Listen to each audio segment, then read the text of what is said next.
স্বাধীনতার পর থেকে শুধু শাসকের হাত বদল হয়েছে, আমরা কিছু পাই নাই, ঠিক কিনা বলেন? শুধু ওনাদের দোষ দিয়ে কি লাভ? একদল খাইছে, আরেক দল খাওয়ার জন্য রেডি হয়ে আছে। কোরআন থেকে প্রেসক্রিপশন না নিলে সমাজ সুন্দর হবে না। কোরআনের প্রেসক্রিপশন না মানলে রাষ্ট্র সুন্দর হবে না। কোরআনের প্রেসক্রিপশন অ্যাপ্লাই না করলে শুধু দুর্নীতি দমন কমিশন দিয়ে দুর্নীতি বন্ধ করা যাবে না। এজন্য কোরআনের আইন আমরা চাই কি চাই না? ইউনূস গভর্নমেন্টকে আমি বলবো, অল্প সময়ের জন্য আপনারা এসেছেন, সংস্কারও করতে হবে, আবার নির্বাচনও করতে হবে। সব সংস্কার হতে করতে পারবেন না, যতটুকু পারবেন এর মধ্যে আমাদের যে হিউজ ম্যান পাওয়ার, আমাদের যে মানব সম্পদ, হিউম্যান রিসোর্স, এটাকে ডেভেলপ করে আপনাদের যেতে হবে। বাংলাদেশের আসল পরিচয় কি? সবাই বলে না। বাংলাদেশের আসল পরিচয় কি? এই ইসলাম নিয়ে আমরা সংসদ ভবন সাজাবো, রাজি আছি না নাই? শেকড় ভুলে যাওয়া যাবে না। আমরা ধাপে ধাপে শারিয়া আইনের দিকে যাব ইনশাআল্লাহ, কিন্তু জঙ্গিবাদ দিয়ে নয়, কট্টরপন্থা দিয়ে নয়। আমরা ইন্টেলেকচুয়ালি, গ্রাজুয়ালি, ধাপে ধাপে শারিয়া আইনের দিকে মুভ করব ইনশাআল্লাহ। বলো লিল্লাহি তাকবীর। এদেশের আসল পরিচয় সবাই বলে না, আওয়াজ করে, এদেশের আসল পরিচয়।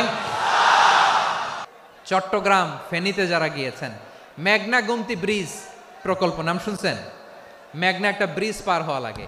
এই মেঘনা গোমতী, এখানে 3টা ব্রিজ, কাঁচপুর সহ এই 3টা ব্রিজের নির্মাণ কাজ, রেনোভেশনের কাজ দেয়া হয়েছিল জাপানের একটা কোম্পানিকে। কাকে?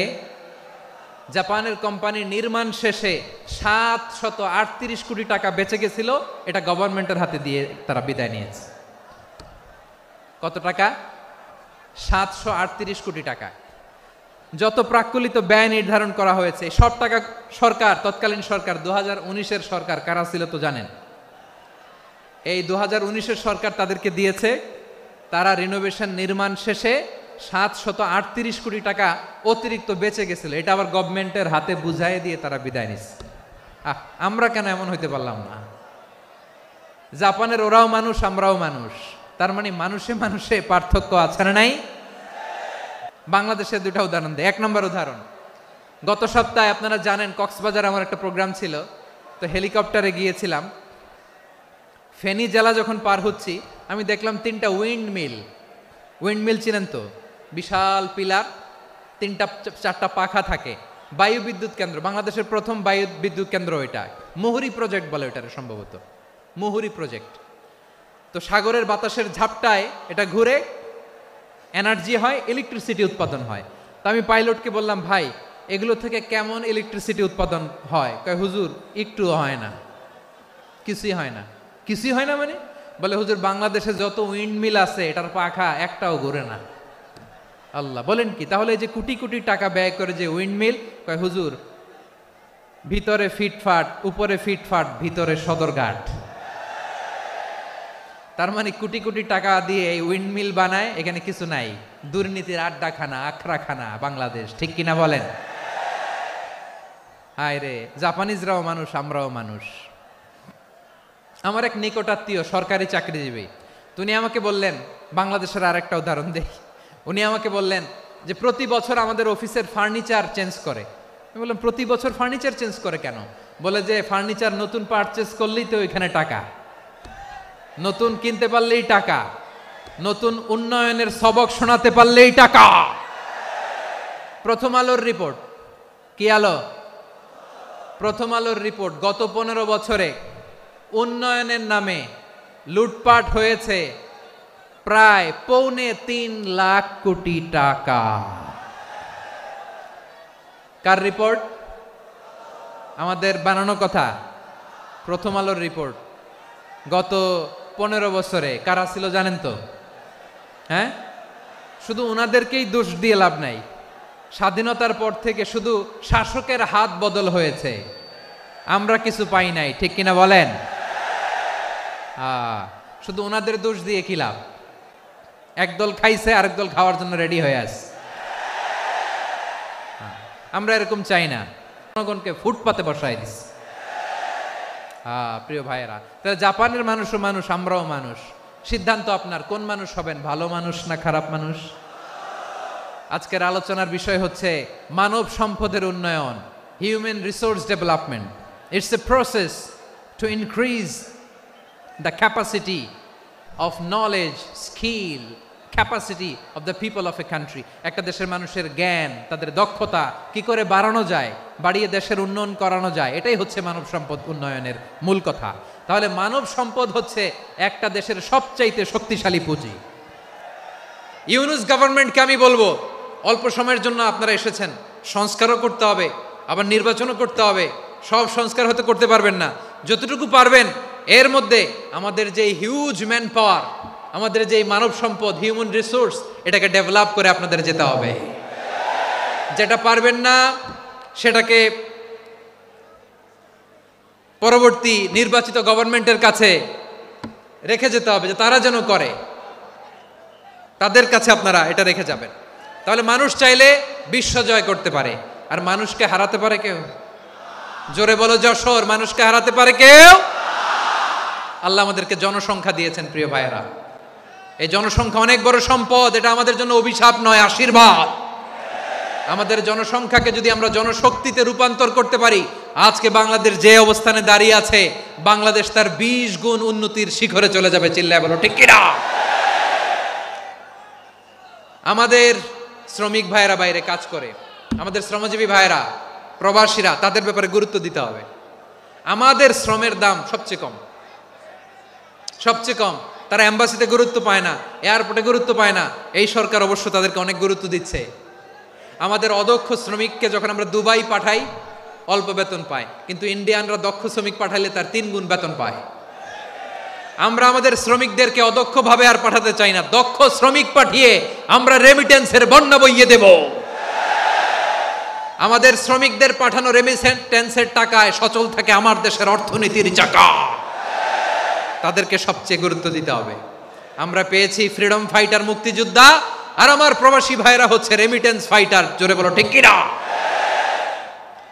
তাহলে আমাদের এই জনশক্তিকে জনসম্পদে ট্রান্সফর্ম করতে হবে, ঠিক কিনা বলেন? সরকার জনগণকে এভাবে পলিশ করতে হবে। মা বাবারা ছেলে মেয়েদের মধ্যে কার কোন যোগ্যতা, তাকে ওইভাবে কাজে লাগাতে হবে। সবার এ প্লাস পাওয়ার কোনো দরকার নাই। আমাদের দেশে একটা টেন্ডেন্সি আছে, পরীক্ষায় এ প্লাস না পাইলে কই তুই কি করলি, পাশের বাড়ির ছেলে এ প্লাস পাইছে, যা ওর পা ধোয়া পানি খা। কি খা? তা আমি ভাবছি যে পা ধোয়া, এ প্লাস পাওয়া ছেলেদের পা ধোয়া পানির একটা পানির ব্র্যান্ড বানাইতে হবে, এরকম লেখা থাকবে, এ প্লাস পাওয়া ছেলেদের পা ধোয়া পানি। খাওয়া নাই, এগুলার খাওয়া নাই। ওরে আল্লাহ এ প্লাস পাওয়ার জন্য বানাইছে, আর আপনার ছেলেকে এই এ প্লাস গুলারে নিয়ন্ত্রণ করার জন্য আল্লাহ বানাইছে। ওকে দিয়ে আল্লাহ কি করবে আপনি জানেনই না।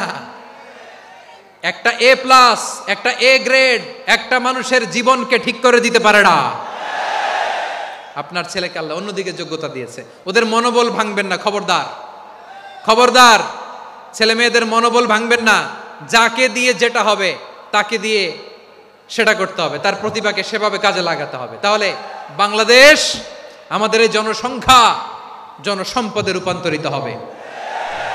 আমাদের সরকারের তত্ত্বাবধানে আমাদের 18 কোটি জনগণ দক্ষ জনশক্তিতে রূপান্তরিত হোক, আমরা চাই কি চাই না?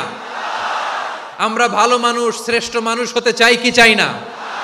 ওই জাপানিজদের মতো সৎ, ওই ইউরোপিয়ানদের মতো কালচার্ড, আমাদেরকে আল্লাহ তাআলা কোরআন সুন্নাহ অনেক কিছু দিয়েছেন। যেহেতু বর্তমানে আমরা দেখছি তারা সৎ, তাদের মধ্যে ভ্যালিউ আছে, সেগুলো আমাদের মধ্যে আনার দরকার আছে না নাই? আর ইসলাম দিয়ে আমাদের জীবনকে সাজাতে হবে, ইসলাম দিয়ে আমার পরিবারকে সাজাতে হবে। ইসলাম থেকে, কোরআন থেকে প্রেসক্রিপশন না নিলে জীবন সুন্দর হবে না। কোরআন থেকে প্রেসক্রিপশন না নিলে সমাজ সুন্দর হবে না। কোরআনের প্রেসক্রিপশন না মানলে রাষ্ট্র সুন্দর হবে না। কোরআনের প্রেসক্রিপশন অ্যাপ্লাই না করলে শুধু দুর্নীতি দমন কমিশন দিয়ে দুর্নীতি বন্ধ করা যাবে না। এজন্য কোরআনের আইন আমরা চাই কি চাই না? প্রিয় ভাইয়েরা, হিউম্যান রিসোর্স ডেভেলপমেন্ট, মানব সম্পদের উন্নয়ন, আমাদের সরকার যেন এদিকে নজর দেয়। আমরা যেন এই ব্যাপারে যত্নবান হয়ে উঠি। যাকে আল্লাহ যে যোগ্যতা দিয়েছে, এই যোগ্যতা দিয়ে আমরা যেন ইসলামের জন্য, দেশের জন্য কাজ করি। আমরা যেন আমাদের স্কিল ডেভেলপ করি, আমাদের পটেনশিয়ালকে ডেভেলপ করি। মোরালিটি, ভ্যালিউজ নিয়ে শায়েখ আহমদুল্লাহ আলোচনা করেছেন, এগুলো দিয়ে যেন আমরা আমাদেরকে সাজাই। আল্লাহ তাআলা আমাদের দেশকে তুমি নিরাপদ করো, আমরা পড়ি আমিন। আল্লাহ আমার 18 কোটি জনগণকে তুমি জনশক্তিতে রূপান্তরিত করো, আমিন। আল্লাহ আমরা হাতে হাত রেখে কাঁধে কাঁধ মিলিয়ে ভাইয়ে ভাইয়ে যেন এই দেশকে গড়তে পারি, আল্লাহ তুমি তৌফিক দান করো, আমরা পড়ি আমিন। আমার প্রিয় মহিউদ্দিন ভাই বলেছেন, হুজুর এমন একটা ঘোষণাপত্র দিয়ে যাবেন আজকের এই ঐতিহাসিক যশোরের প্রোগ্রামে, যেটা গোটা বাংলাদেশে মানুষ এটার উপর আমল করে।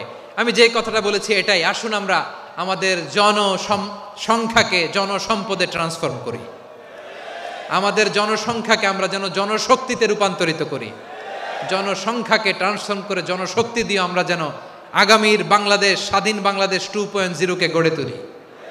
আল্লাহ তাআলা আমাদের সবাইকে কথাগুলো বোঝার আমল করার তৌফিক দান করুন।